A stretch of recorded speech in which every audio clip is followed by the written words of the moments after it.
Ik ga het met jou hebben nu over kaart 38, de bruggen. Daar is die dan. Kaart 38 is de Expanded Lenormand. Mocht je geen Expanded Lenormand hebben, dan kan je dit op zich overslaan. Maar het kan ook zijn dat je denkt, hé, laat ik toch maar kijken. Want het spreekt me aan en wie weet ga ik ook wel de Expanded Lenormand kopen. Waar je naar mijn mening veel meer uit kan halen. Maar dat is alleen maar mijn mening. En je kan gewoon kijken van, hé, geldt dat voor mij ook zo? Nou, de bruggen. Ja, ik zei eerst altijd de brug, de bridge, maar het is de bridges. Dus het zijn de bruggen. Goed, dan weet je dat ook. De bruggen. Nou, wat op de kaart van de bruggen, ja, wat is eigenlijk te zien? Ja, er is gewoon niet veel te zien. Er zijn gewoon 2 bruggen te zien. Een beetje een roze-rood zonnetje. Dat kan zijn 's morgens vroeg of 's avonds laat. En dat meestal met een hele warme dag. Dan zie je dat en dat kan echt heel mooi, vooral 's avonds kan het gewoon heel mooi, 's morgens ook natuurlijk. Je gewoon lekker vroeg je bed uit. Maar 's avonds is het een heel mooi gezicht. Als je dan zo'n hele rode zon en een mooie gloed ziet. Soms zie je ook echt zo'n hele rode vuurbal als zon. Ook super mooi. Alleen mijn camera kan dat helaas niet zo goed vastleggen. Dus ja, helaas dan maak je een foto en denk je, nou, er is een balletje te zien op het einde. Dan denk je dan, oké, ja, laat maar. Maar het is echt altijd een prachtig gezicht. Nou, de bruggen, daar ga ik het over hebben. De kaart. Nou, op zich een mooie kaart, want het is, staat dus voor bruggen bouwen. Kan op allerlei gebied zijn. Vaak dus in geestelijke zin natuurlijk, dat wel. Bruggen bouwen op je werk, bruggen bouwen met financiën kan ook, of bruggen bouwen in vriendschappen en relaties. Of dat je iemand gaat ontmoeten, net zoals de ruiter staat deze voor. Ook voor dat je iemand kan gaan ontmoeten. Of dat je naar een bepaalde plaats gaat, dat kan ook een soort een ontmoeting zijn. Bruggen, nou, dat heeft dus te maken met verbinding. Dat is het gewoon. Dus deze kaart, als je die trekt, heeft dat te maken met verbinding. Daar staat hij ook echt voor. Goed, nou, het symbool van de overgang van iets naar iets anders, dat is altijd mooi. Hè? Het leven bestaat altijd uit overgangen. En in dit geval bestaat hij daar ook uit. En ik doe even zo. Dan kan je hem zien. Dus de brug bestaat vaak uit overgangen. Ook weer van alles kan dat zijn. En dan weet je van, hé, het kan zijn dat het nou even, dat het niet lekker liep of zo. Maar nu trek je die brug en nou weet je van, oké, er gloeit weer wat aan de horizon. Waar ik het net eigenlijk al over had. Nou, het overwinnen van obstakels op jouw manier. Oké, maar het overwinnen van jouw obstakels. De bruggenkaart fungeert als een manier om een kloof te overbruggen. Nou, dan heb je hem weer. Dus het gaat echt steeds over de overbrugging. En daardoor nieuwe kansen bieden. Want dat geeft het natuurlijk wel. Als er een overbrugging is, dan biedt dat natuurlijk weer nieuwe kansen. Wat gewoon heel hoopvol is en heel fijn is natuurlijk. Nou, dat kan op allerlei gebieden zijn, zei ik al, werk, vriendschap en je relatie. De kaart kan ook gaan om ontmoeting, zei ik al. Ik heb eigenlijk, Jill Dreufler heeft er een boekje bij en dat heb ik eigenlijk gewoon, is natuurlijk Engels, dat heb ik vertaald. Maar ik heb ook mijn eigen dingetjes er een beetje bij gedaan. Ik ben er nu ongeveer 2 jaar mee bezig met die Expanded Lenormand. Dus ik heb ook een beetje dingetjes erbij gedaan waarvan ik zelf dacht van, dat kan ik er wel bij doen. En het kan zijn dat jij ook denkt van, daar trek ik hem altijd voor. En dan hoor ik dat graag. En dan kan ik er ook weer rekening mee houden voor mijn eigen legging. En dan denk ik, daar heb ik ook wat aan, weet je wel. Nou, dan heb je natuurlijk ook nog dat als je de brug met andersom werkt. En je trekt hem zo. Of je trekt hem natuurlijk als je met de wat heftige kaarten eromheen. Als je met de berg zou trekken. Als je zeg maar niet werkt met andersom. Maar er staan wat heftigere kaarten omheen. Dan is deze natuurlijk ook vaak wat heftiger te interpreteren. Trek je de kaart doe je net als ik kaart andersom trekken, je trekt hem andersom, dan staat dat nu natuurlijk juist voor geen overbrugging. Dat snap je natuurlijk wel, hè? Dan kan je natuurlijk ook kijken bij de kaart eromheen waar dat dan weer mee te maken heeft, als het natuurlijk een algemene legging zou zijn. Maar in principe is het geen overbrugging. Iets wat je wil zal niet gebeuren, zal er zo staan. Kijk voor jezelf of je er alles aan hebt gedaan.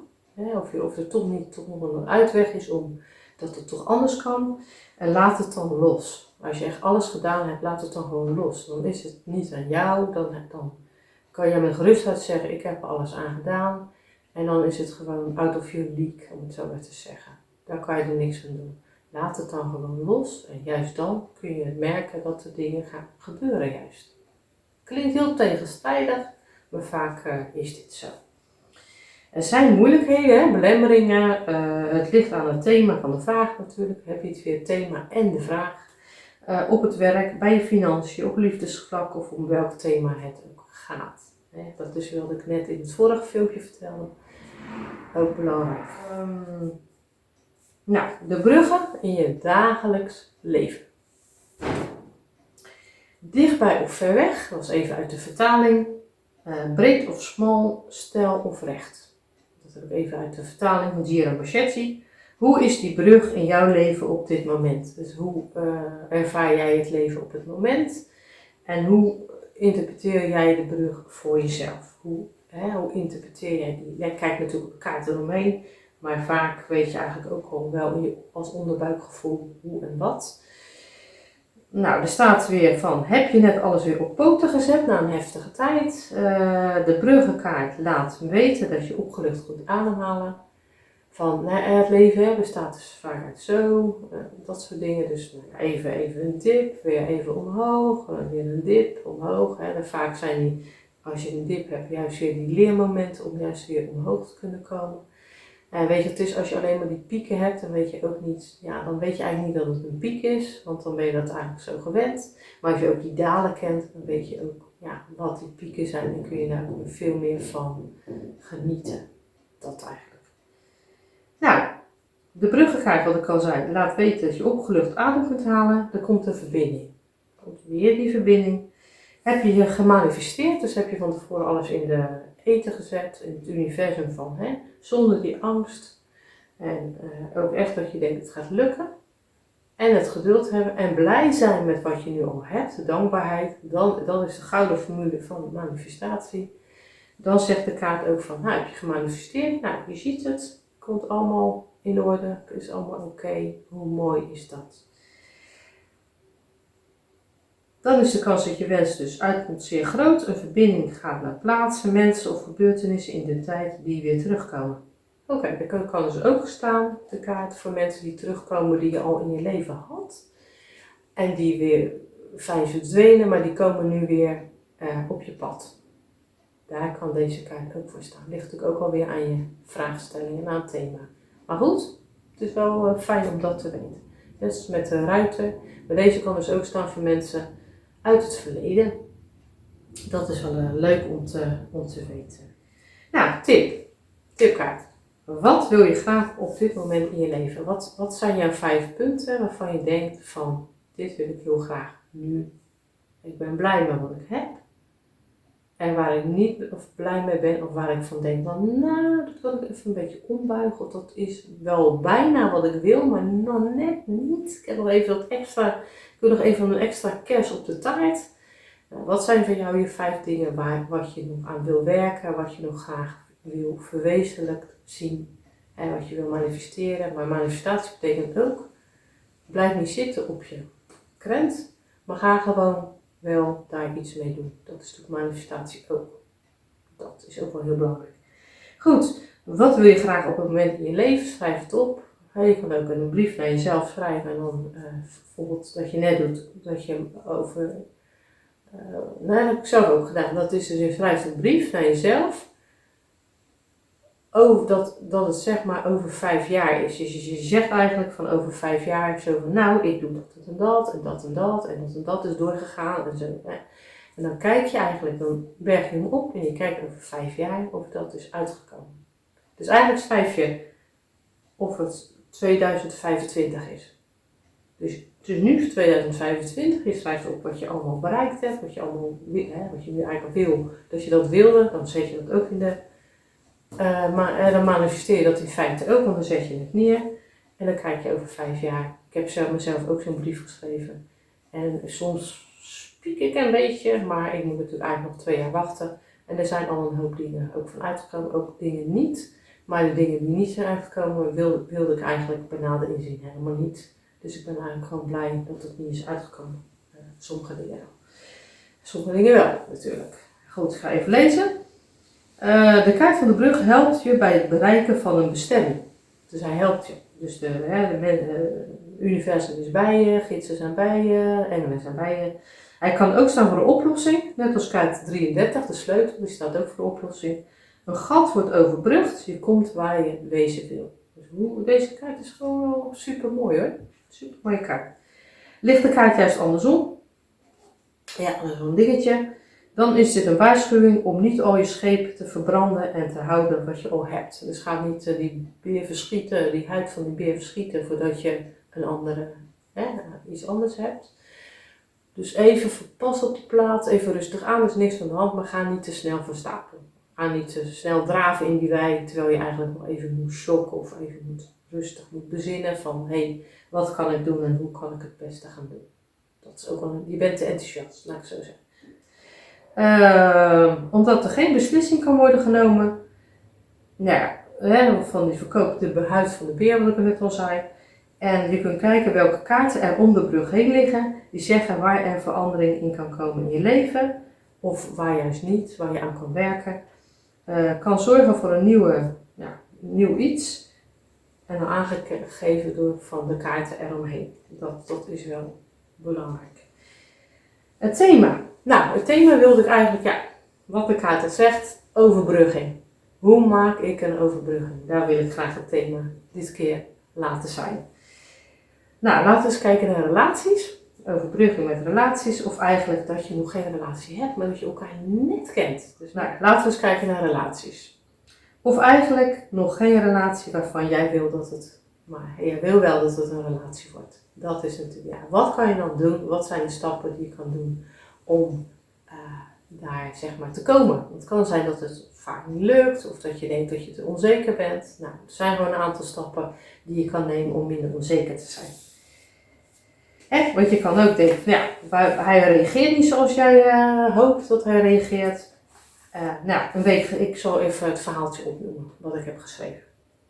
Nou, laten we eens kijken naar relaties, of eigenlijk nog geen relatie waarvan jij wilt dat het een relatie wordt. Waarop hij niet zo reageert als dat jij hoopt. Ja, een week geleden heb je hem ontmoet op Tinder, ik noem maar wat. En het klikte en jullie spraken meteen af. En hij kwam ook inderdaad op de afspraak en het was allemaal heel leuk. Een leuke match. Ja, volgens mij vond hij dat volgens jou ook. Jullie spraken ook meteen weer af voor de volgende keer. Over een week, zeg maar. Hij kon niet eerder, want druk. Nu zie je wel dat hij wel appt met anderen, want dat zie je natuurlijk. Maar niet met jou. Zo, wat is dat dan? En je weet niet of je hem wel of niet moet uitnodigen op Facebook. Wat dan ook, social media. Want wil hij dit wel? Dus de eerste twijfel en de eerste onzekerheid komt er op de hoek kijken. Je raakt hartstikke onzeker, angstig. En je bent zo met hem bezig dat het wel een obsessie wordt. Je constant aan hem denken. Eigenlijk ben je nu al bang om hem kwijt te raken, terwijl er nog niets is. Dat gebeurt best wel vaak met mijn klanten die ik krijg, zeg maar. Dat komt vaak voor, wat ik al zeg. En het is zo zonde, want door die angst, controle en onzekerheid kun je niet genieten en zul je vaak merken dat de ander juist afstand neemt. Want hoe meer jij aan hem denkt, maar dan als in een controlerende angstig iets, dus dat je de liefde ziet als angst en liefde is geen angst. Liefde is ook niet het beetpakken, liefde is er zijn. Liefde is gewoon er zijn, verder is er niks. Liefde is alleen maar er zijn, dat is de liefde. Meer is er niet. Dus die angst, als die gaat neerzetten bij jou, dan heb je kans dat het in de energie hij ook anders gaat reageren. Daar zijn er bepaalde tools voor. Sowieso zeg ik altijd, geniet lekker. Geniet lekker, laat die angst lekker los. Zo eens hoor. Hoe kun je dit verhelpen en genieten van wat er en wie je op je pad is gekomen? Nou, als eerste, vind jezelf het waard. Vind jezelf die date waard. Heb zoveel zelfvertrouwen. Vind jezelf gewoon waard wie jij bent. Dat als eerste. Als jij jezelf niet waard vindt, ja, hoe kan die ander jou dan iets waard vinden? Dus vind jezelf dit waard. Dat is als eerste belangrijk. Nou, zie het als een leuk ontdekken van elkaar. Verder niks. Het kan ook zijn dat jij denkt van op een gegeven moment van, nou, ik vind helemaal niks. Nou, ook prima. Allebei je eigen weg weer gaan. Dus het kan ook zijn, niet alleen maar hem, maar dat jij, of dat je juist denkt, nou, dat is wel leuk. Dus ga gewoon, zie het als ontdekken van elkaar. Dat staat hier. Nou, geniet. Daar komt hij al. Geniet. Dus geniet, dat is gewoon het belangrijkste. Geen controle op social media. Over wat hij aan het doen is, zonder jou te appen of wat dan ook. Laat maar los. Jullie hebben afgesproken, een week later. Het is goed zo.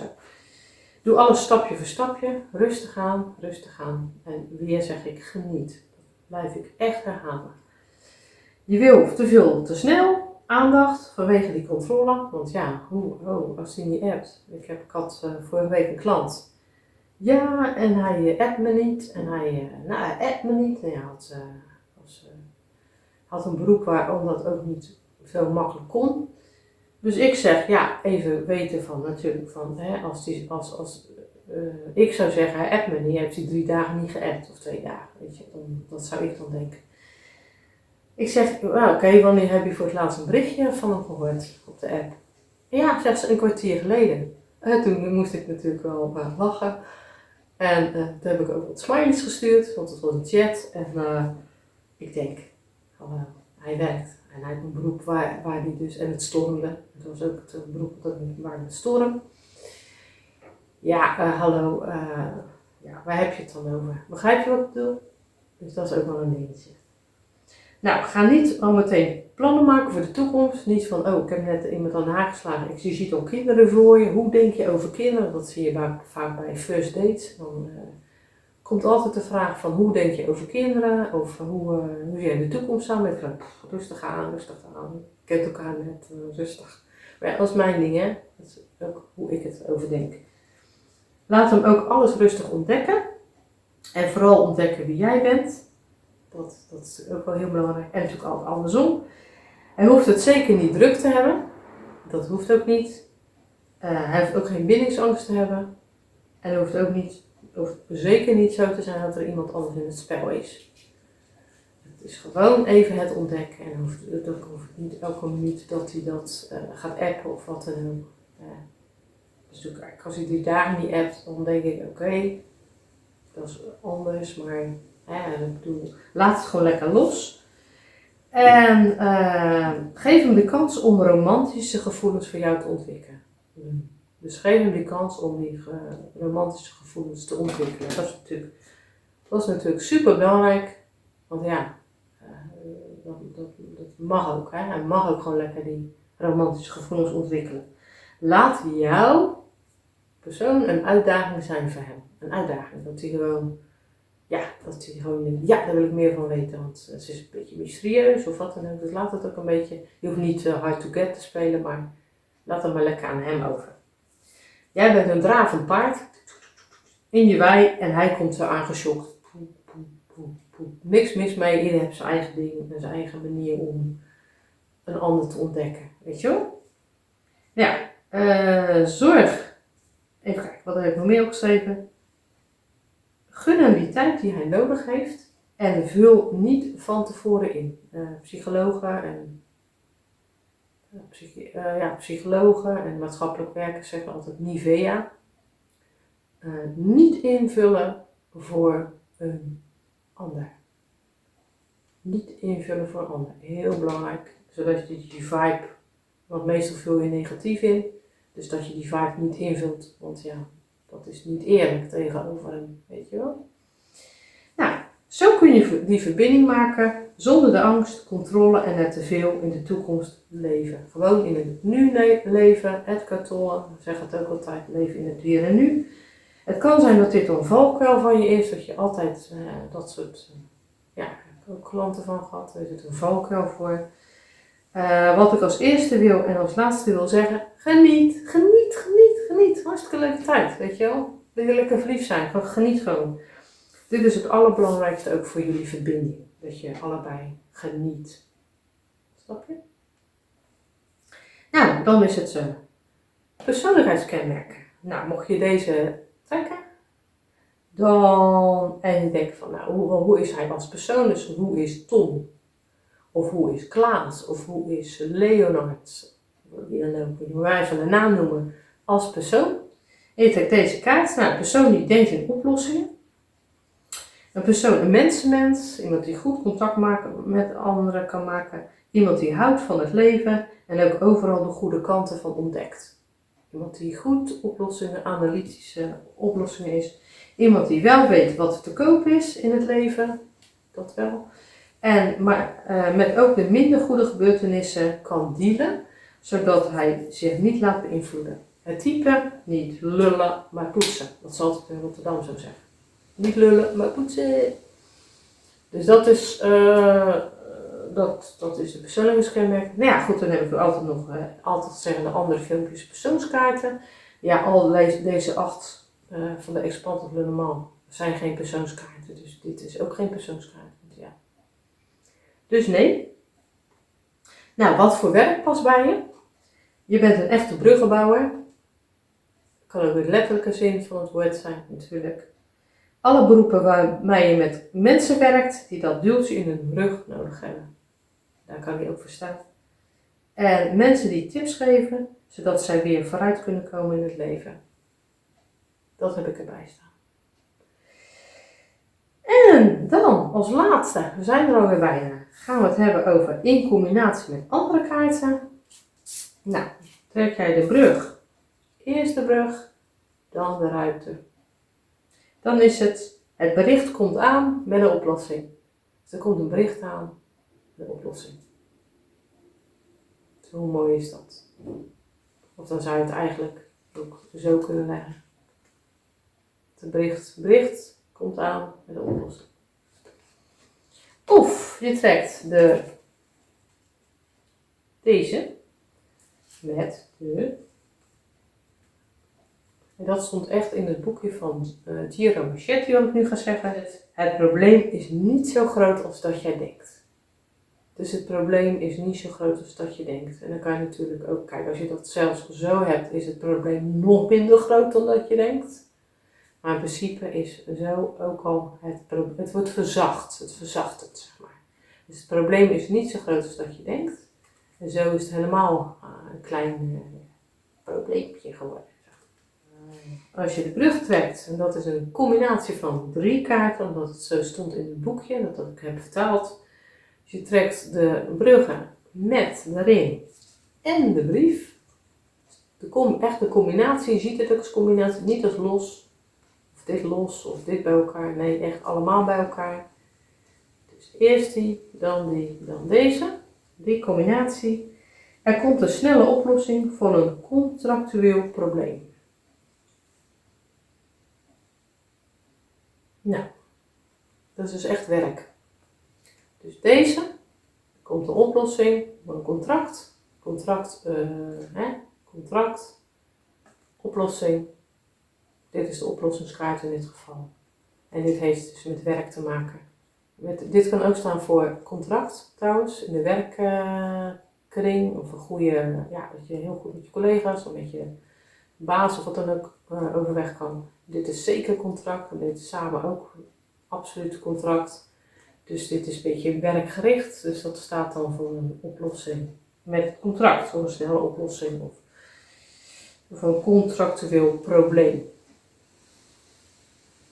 Zo mooi is dat. Nou ja, zeker met het probleem. Als je natuurlijk zo de kaart verleggen, zou het voor mij een probleem zijn met het contract. Of er is er wel een probleem in het contract. Maar dan zegt hij gewoon, nee, er komt een verzachtende omstandigheid. Er komt een oplossing voor zelfs. Dus dat. Nou, je trekt de bruggen met de Heer samen, dan heeft hij de connectie met jou. Dus dat is mooi. Heeft hij een goede connectie met jou. Of je trekt de bruggen met de tijd. Deze samen is de Expanded Le Normand met de Expanded Le Normand samen. Een zeer korte vergadering. Oké, duidelijk. Dus dat gaat ook weer werk. Dat is ook weer Giro Machetti vertaling. Dus dat is duidelijk dan. Dus een zeer korte vergadering. Goed, Als je dan de bruggen, mocht je er een vraag over hebben, geen readings, maar echt een vraag over dit filmpje. De vraag echt over de kaart, de bruggen. Dan hoor ik je graag. Of zo, die andersom ligt. Of dat je zelf misschien iets hebt meegemaakt. Dat je die kaart lag en dat is uitgekomen. Of vind ik ook leuk om te horen, weet je wel. Of misschien zeg je wel, nou, ik heb er ook wel eens dat ik hem leg voor dat en dat. En dat komt dan uit. Kijk, daar leer ik weer van. Of anderen, daar leren daar ook weer van jou. Dus dat hoor ik ook graag. Volgende keer ga ik het hebben met jou over kaart 39, de dice, dobbelstenen. Dobbelsteen, in dit geval 2 dobbelstenen. Ga ik het met je over hebben, ook al Expanded Lenormand. Kaart 39 zijn we alweer aan, komen we alweer aan. En dan ga ik het met jou weer over deze kaart hebben. Kan ook zijn dat je daar zegt van, heb ik nu al een vraag over? Geen readings, nogmaals, maar echt een vraag over die kaart zelf. Of andersom leg. Of dat je ook weer zegt, nou, ik heb dat en dat meegemaakt. Want mocht je daar echt een vraag over hebben over deze kaart zelf. In die zin, hè, over de kaart zelf, wat die uitbeeldt en wat je voor associaties ermee krijgt of wat dan ook. Dan kan ik dat in mijn volgende filmpje meenemen. Dat is tot nu toe, heeft niemand dat gedaan. Nou ja, ben jij de eerste. Dus dat zou kunnen. Dus grijp die kans, om het zo maar te zeggen. Nou, dat was die dan. Tot de volgende keer en leuk dat je gekeken hebt. Dag!